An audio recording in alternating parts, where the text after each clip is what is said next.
Welcome to the data science class. Today, our topic we are going to discuss about is visualization. As a data scientist, how you can visualize your work so that each and every one of your audience can understand it. Today, we will take a look at the various aspects of visualization, how you can make your visualization more impressive and more self-explanatory. I'm going to give you points, then we will explain, and after that, we will take a look at an example. Right. In fact, there is a saying that one picture is worth 1,000 words.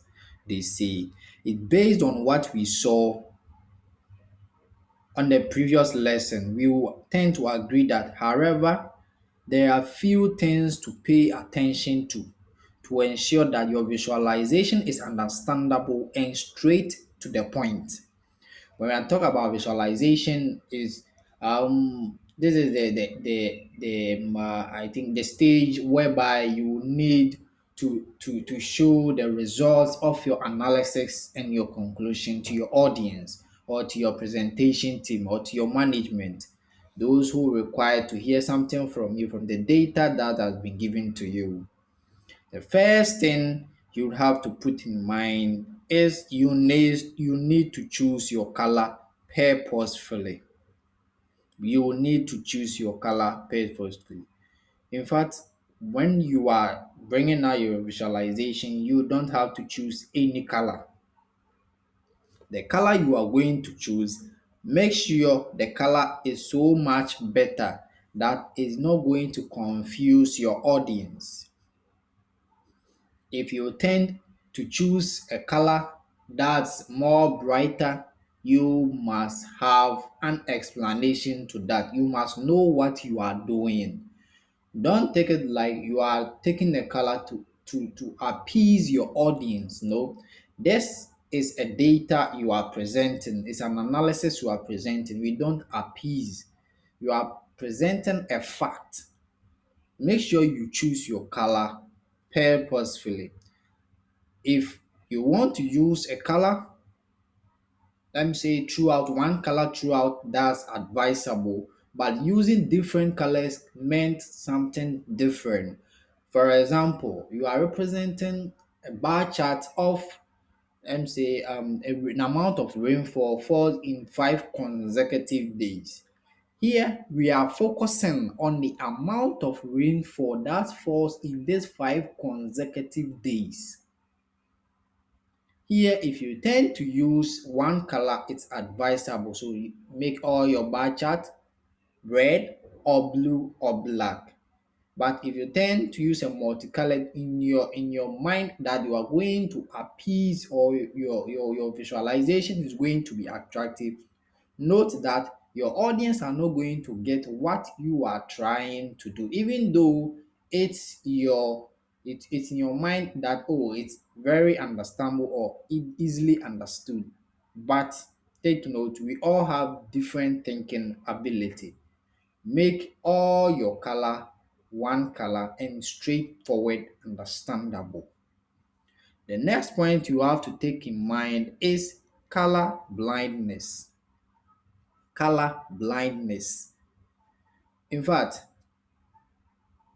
you may distinguish red and green very well, but some people don't. More than you think, you can find a lot of information on color blindness. You must be mindful of color blindness. Consider people with color blindness. You might see red as red, but someone might see red as green or green as red.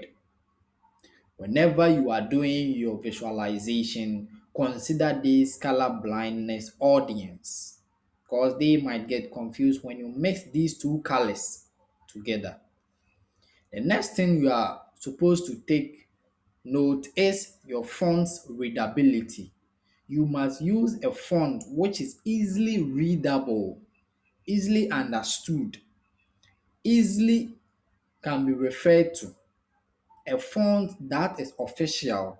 We have so many font types in our various application we use in this visualization. Make sure you choose a font that goes straight to the point and that's easier to read. Note that the main or the primary purpose of your visualization is to make your audience understand whatever you want to present to them.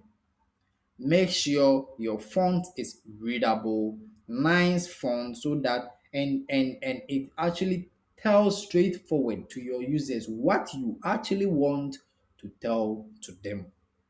The next thing you are to consider is label, label, label, label.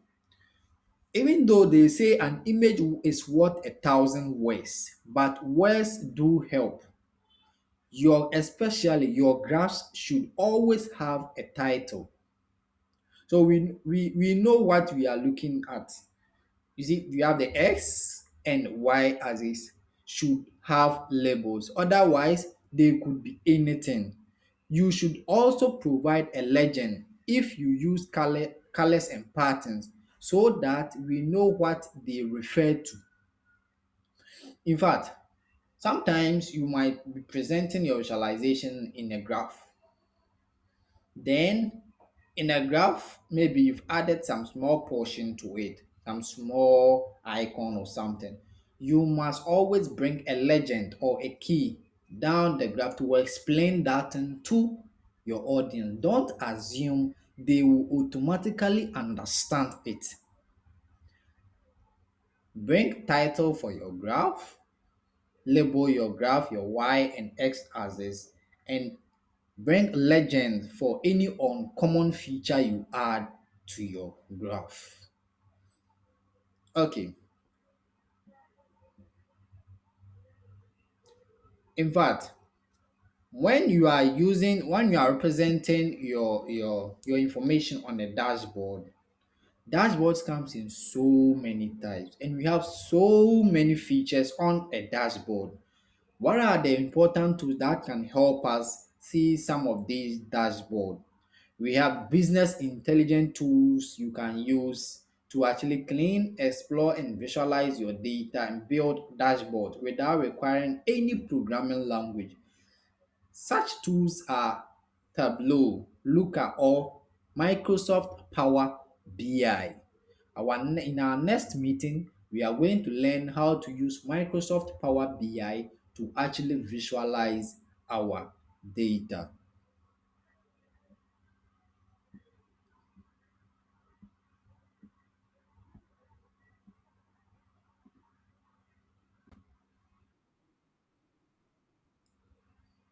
Briefly, what you are seeing on the screen is example of the representation, correct representation. We will go through one by one.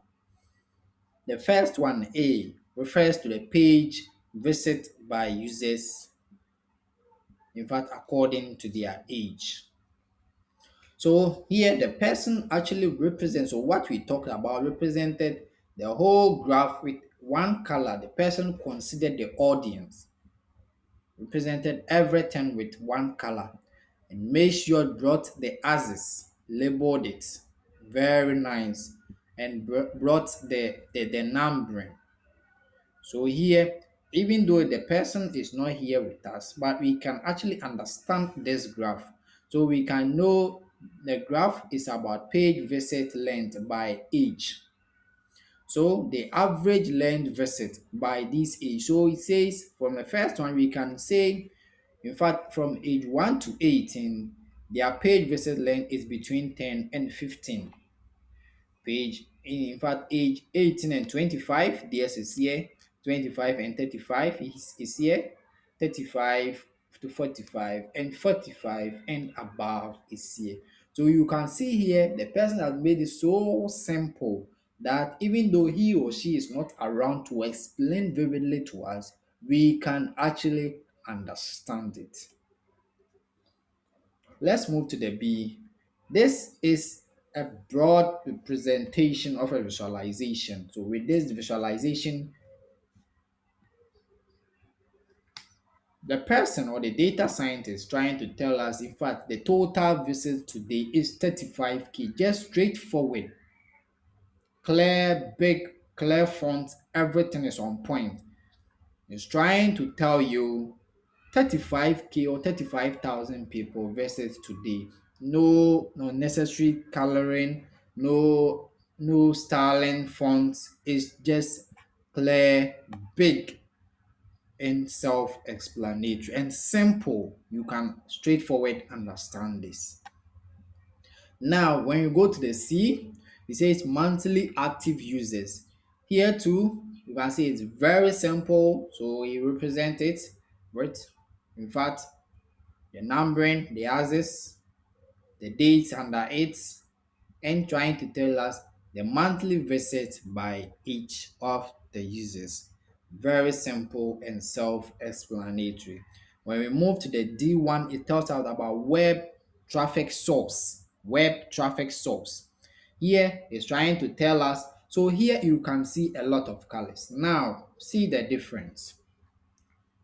The person brought different colors, got the months and the percentage of web traffic source in this month. But you can see for January has about 1, 2, 3, 4 colors. The person went knowing perfectly that if he or she leaves it like this, the audience wouldn't understand it. So the person brought something called legend under it. So this color actually represent the paid ads that's here. This color represents blogs, this color social media, and this color search engine. So the person brought colors and explained them and I so that the graph or the representation or the visualization is self-explanatory, even though he or she is not here to actually explain it to us. We can actually understand whatever we are seeing without any for external force or external explanation from anyone. So you can see all these graphs are self-explanatory, straightforward, and doesn't need any further explanation. Thank you. The next time we meet, we are going to use the Power BI.